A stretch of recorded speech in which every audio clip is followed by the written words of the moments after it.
Salam sejahtera Malaysia, denyut nadi suara rakyat bergema di channel ini. Jangan lupa tekan butang subscribe, like dan share. Malaysia kita punya, cintai Malaysiaku, kita jaga kita.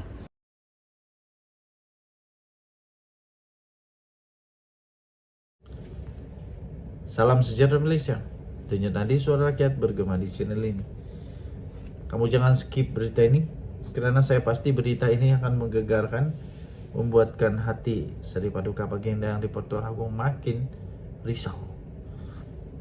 Kalau Agung risau, Perdana Menteri pun risau. Kalau Perdana Menteri risau, seluruh negara Malaysia pasti akan risau. Kita bukan nak bangkitkan hiruk-piruk propaganda apa tidak, tapi supaya tujuannya video ini kali ini supaya kita bersiap siaga. Kita dapat bersiap siaga, dapat berhati-hati semula, jangan sembarangan saja lakukan. Daripada harianmetro.com.my, hampir separuh penumpang pesawat China tiba di Milan positif COVID-19. Kita berdoa kepada Tuhan, semoga tidak ada virus itu dibawa semula ke Malaysia melalui negara-negara luar. Kita sudah berjaya di dalam melawan, walaupun bukan 100%, tapi at least kita sudah berjaya bertahan. Penduduk negara Malaysia sudah berjaya bersama-sama, bekerja sama, berganding tangan. Tapi tidak adil lah kalau kerana tiba-tiba orang dari negara luar pula yang menyebabkan kita gagal. Aduh, ini tak adil. Okey, jadi kita berdoa semoga Tuhan menjaga negara Malaysia. Berita terkini ini dipetik daripada Harian Metro, daripada Rome. Pihak berkuasa kesihatan Itali telah memulakan ujian saringan COVID-19 terhadap semua pelancong yang tiba daripada China, selepas didapati bahawa hampir separuh daripada penumpang dua pesawat yang mendarat di Milan adalah positif wabak itu. Kementerian Kesihatan negara itu turut dilapor melakukan ujian penjunjukan untuk mengesan sama ada terdapat varian yang baru. Katanya, sekiranya varian baru dikesan, pihak berkuasa mungkin akan mengenakan semula sekatan yang lebih ketat ke atas pelancong dari negara itu. China telah merekodkan lonjakan kes wabak itu sejak kerajaannya mengabaikan polisi ketat sifar COVID-19. Ketidakpastian mengenai skala penyebaran COVID-19 telah mendorong banyak negara, termasuk Amerika Serikat, mempertimbang sekatan baru ke atas kemasukan pelancong China. Kerajaan Itali memberincikan jumlah penumpang di Milan yang dijangkiti dan membincangkannya dalam mesyuarat kabinet semalam. Kebanyakan penumpang yang positif tidak menunjukkan sebarang simptom.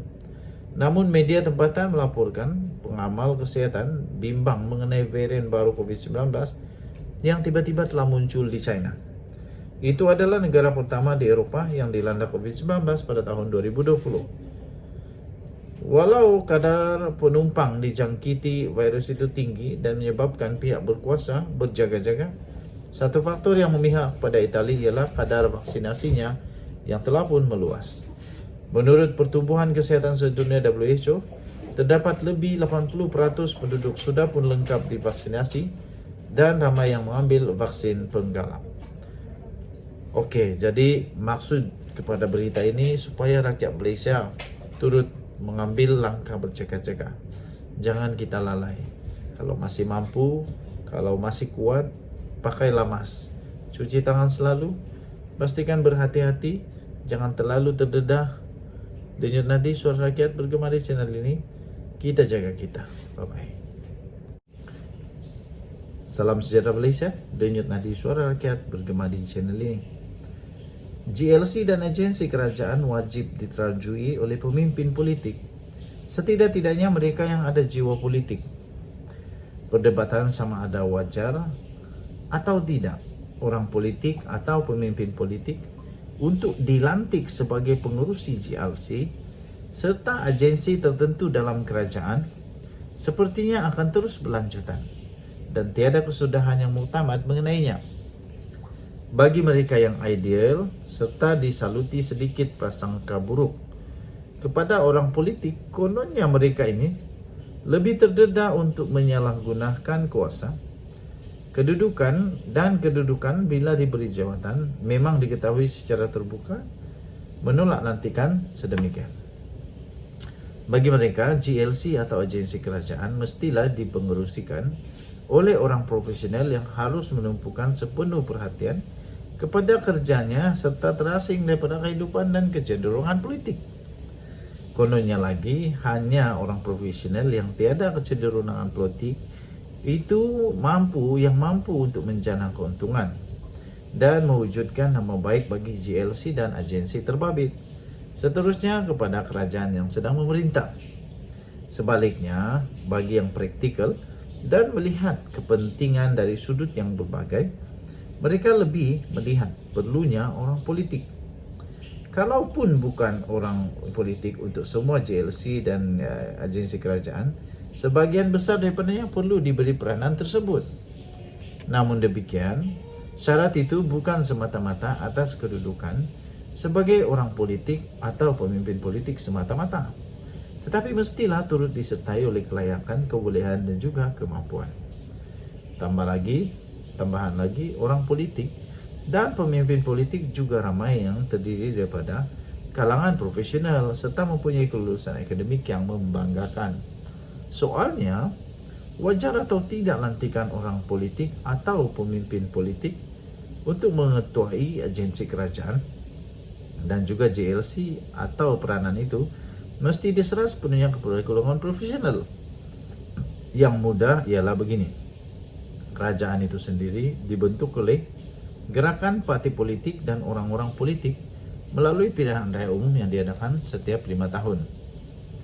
Parti yang menang atau memiliki majoriti akan diberi hak untuk menubuhkan kerajaan. Seterusnya, ketua parti politik berkenaan biasanya bakal dilantik sebagai Perdana Menteri. Makna kata, yang menjadi Perdana Menteri dan memegang steering pentadbiran negara ialah pemimpin politik. Begitu juga dengan menteri-menteri yang dilantik kemudiannya. Sementara steering dikawal oleh pemimpin politik, enjin kerajaan itu dikawal, itu adalah kaki tangan awam. Sebagai jentera pelaksana pula diketuai oleh ketua setiausaha negara atau ketua setiausaha bagi peringkat kementerian. Di peringkat negeri juga begitu juga keadaannya, di mana menteri besar atau ketua menteri adalah pemimpin politik, manakala setiausaha kerajaan negeri adalah penjawat awam yang merupakan ketua pada kaki tangan awamnya. Jika pemimpin politik boleh diterima dan dipercayai untuk menaruhi negara, negeri dan sebagai menteri, maka apa masalahnya jika orang politik turut menaruhi GLC dan agensi kerajaan? Bukankah di setiap GLC dan agensi kerajaan itu ada CEO atau ketua pengarah yang tentunya adalah golongan yang profesional atau kaki tangan awam sendiri? Kenapa setelah GLC dan agensi kerajaan sudah sedia memiliki CEO dan ketua pengarah daripada kalangan profesional serta kaki tangan awam, jawatan pengerusi atau peneraju GLC dan agensi kerajaan berkenaan hendak diserahkan juga pada profesional? Apakah dalam parti politik tiada golongan profesional dan mereka hanya layak berjuang memanjat poster dan menjerit ketika berkempen sahaja? Manakala jawatan dalam GLC dan agensi haruslah diserahkan kepada golongan profesional yang terpisah daripada politik, yang mana ketika kempen PR diadakan, mungkin ada di antaranya sedang bercuti bersama keluarga di luar negara. Untuk itu meletakkan oleh orang-orang politik sebagai pengurusi GLC dan agensi kerajaan mestilah dilihat dari konteks untuk memastikan perjalanan GLC serta agensi terbabit selari dengan aspirasi parti dan Perdana Menteri yang menerajui kerajaan. Tiada gunanya GLC dan agensi kerajaan jika diterajui oleh orang profesional yang hanya memikirkan keuntungan semata-mata, tetapi tidak peduli dengan aspirasi parti dan Perdana Menteri yang diberi mandat oleh rakyat untuk mentadbir negara. Tuan-tuan dan puan-puan yang hormati sekalian, selain itu, dengan melantik orang politik menerajui GLC dan agensi kerajaan juga mampu mengukuhkan imej parti dari segi persepsi rakyat memberi undi dan memenangkan parti berkenaan. Sebab akhirnya yang harus kembali kepada rakyat untuk mendapatkan semula mandat ialah parti, Perdana Menteri dan menteri-menteri yang terdiri pada orang-orang politik belaka.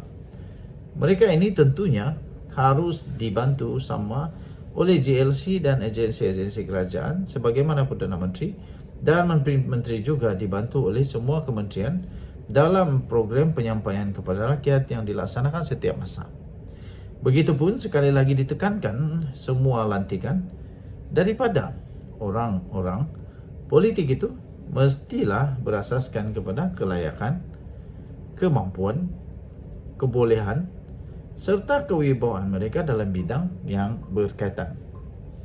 Bagi orang profesional pula, untuk kelayakan tambahan, jika mereka ingin menerajui GLC atau agensi-agensi yang tertentu, masuklah berkecimpung dalam politik, supaya setidak-tidaknya ada jiwa politik dalam diri mereka, serta diketahui memahami perjuangan parti politik yang sedang berkuasa itu.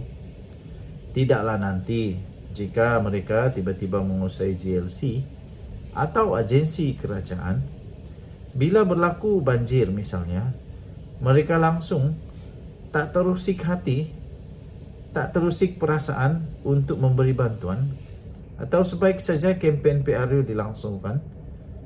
Pilihan yang dilakukan ialah bercuti ke luar negara bersama keluarga tercinta. Sabudin Husin, 29 Desember 2022. Saya agak skeptikal, tetapi saya pun ada setuju juga dengan apa yang dinyatakan oleh Sabudin Husin. Betul juga, adalah pelik bagi seorang yang dilantik dalam JLC tapi tidak menyokong kerajaan. Tapi kalau dia menyokong kerajaan, maksudnya dia itu sedang berpolitik. Kalau dia menolak kerajaan pun dia sedang berpolitik.